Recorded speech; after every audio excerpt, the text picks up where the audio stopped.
সৎপাত্র, সুকুমার রায়। শুনতে পেলুম পোস্তা গিয়ে তোমার নাকি মেয়ের বিয়ে। গঙ্গারামকে পাত্র পেলে জানতে চাও সে কেমন ছেলে। মন্দ নয় সে পাত্র ভালো, রং যদিও বেজায় কালো। চোখ বন্ধ করতে বলেছি না? তার উপরে মুখের গঠন অনেকটা ঠিক প্যাঁচার মতন। বিদ্যে বুদ্ধি বলছি মশাই, ধন্যী ছেলে অধ্যাবসায়। 19টি বার ম্যাট্রিক এসে ঘায়েল হয়ে থামল শেষে। বিষয় আশায় গরিব বেজায়, কষ্টে শিষ্টে দিন চলে যায়। মানুষ তো নয় ভাইগুলো তার, একটা পাগল একটা গোয়ার। আরেকটি সে তৈরি ছেলে, জাল করে নোট গেছেন জেলে।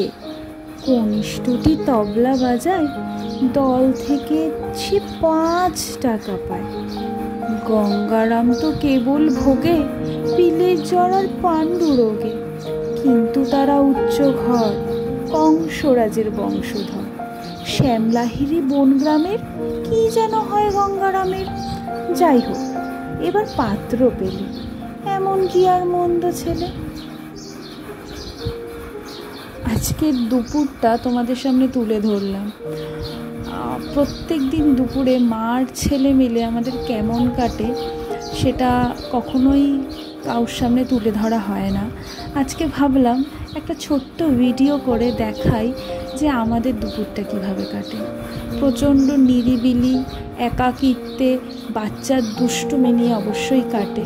কিভাবে কেটে যায় বাচ্চাকে নিয়ে পুরো দিনটা আমরা বুঝতে পারি না, কিন্তু তাও ভালোই লাগে, ভালোই লাগছে, ভালো যাচ্ছে সময়, মেমোরি হয়ে থেকে যাচ্ছে সব কিছু।